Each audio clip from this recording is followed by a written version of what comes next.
రీసెంట్గా ఇలాంటి honour killings అలాంటి ఏదన్నా వచ్చినప్పుడు విషయాలు ఆబ్వియస్లీ విలన్ ఎవరనేది క్లియర్గా తెలిసిపోతుంది మనకి. ఆబ్వియస్లీ ఇలాగ మూర్ఖంగా బిహేవ్ చేసే వాళ్ళు అందరూ విలన్స్ అని సొసైటీలో చాలామంది అనుకుంటారు. కొంతమంది ఎలా అనుకుంటారంటే, ఫర్ ఎగ్జాంపుల్ ఇప్పుడు అమృత ప్రణయ్ కేసు అని ఒకటి వచ్చింది మనకి, అప్పట్లో సెన్సేషన్ కేసు.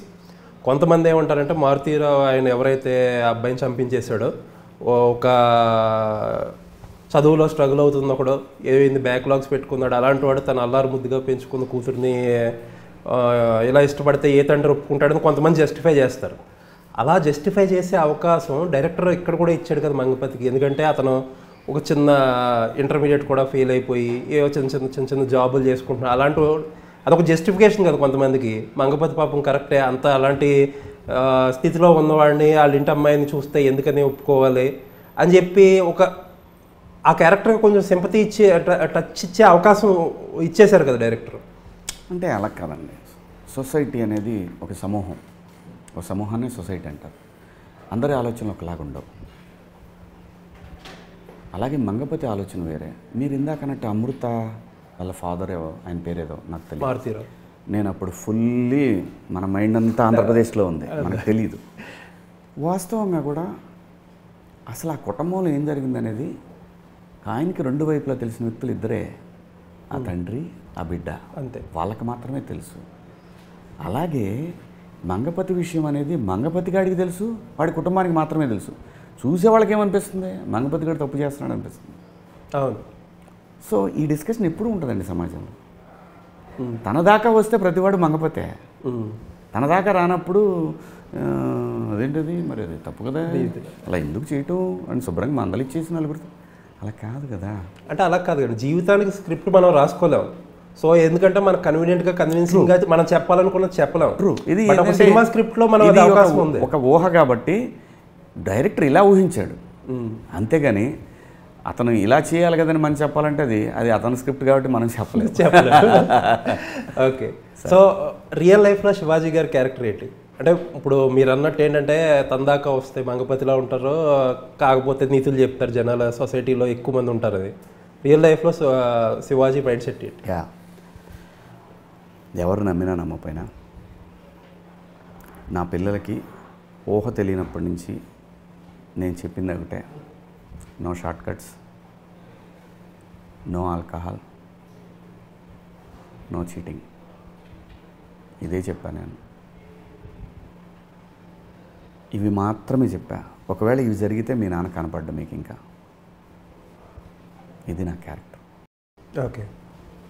నా పిల్లల్ని కళ్ళు మూసుకొని ఇప్పుడు ఇది మీరు చూపించకుండా వెళ్ళి అడిగినా మీ నాన్న ఏం చెప్పేవాడు మీకు చిన్నప్పటి నుంచి అని అడిగితే ఇవే చెప్తారు, వేరే ఏం చెప్పరు. ఓకే. అంతేనండి. నేను రేపు మీకు ఇస్తానో ఇవ్వలేనో నాకు తెలియదు, మీకు చదువు మాత్రం మంచి చదువు ఇస్తా, మీరు ఎంత చదవగలిగితే అంత ఇస్తా, దానికోసం ఏమైనా చేస్తా, ఎంత దూరమైనా కష్టపడిపోతా, బయటికి పోయి పని చేస్తా, ఇది మాత్రమే చెప్పానండి. ఓకే. అది నా క్యారెక్టర్, అంతే. సో ఒక తండ్రిగా నేను నేర్పింది అంతే. ఆపోజిట్ టు మంగపతి క్యారెక్టర్ అనుకోవాలి. డెఫినెట్గా. ఓకే. మంగపతిని అసలు ఎవరితో పోల్చకూడదండి. ఓకే. అది వాడి కుటుంబ విషయం, వాడికి మాత్రమే తెలుసు. ఇది వాడు ఆ కుటుంబాన్ని తను ఎలా నడపాలనుకున్నాడు అనేది వాడి ఒక్కడికే తెలుసు.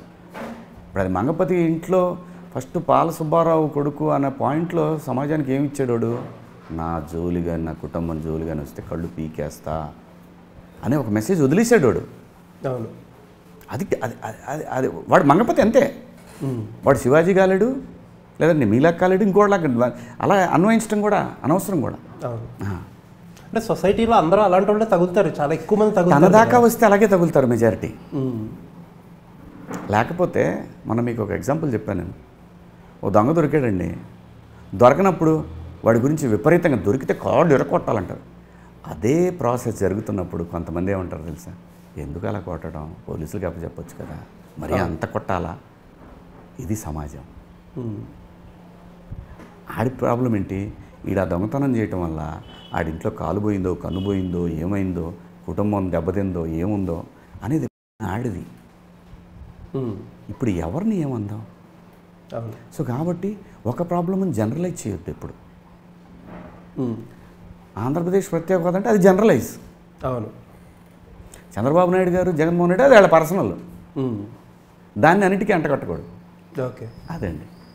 సో మొన్న మీద ఒక ఇంటర్వ్యూ చూస్తే గ్రూప్ ఇంటర్వ్యూ జరిగింది కోర్టుది. సార్ అందులో మీరు ఒక క్వశ్చన్ అడిగారు, దర్శిని లేకపోతే రోహిణి గారిని అందరినీ ఒక క్వశ్చన్ అడిగారు, మంగపతి రైటా రాంగ్ అని చెప్పి.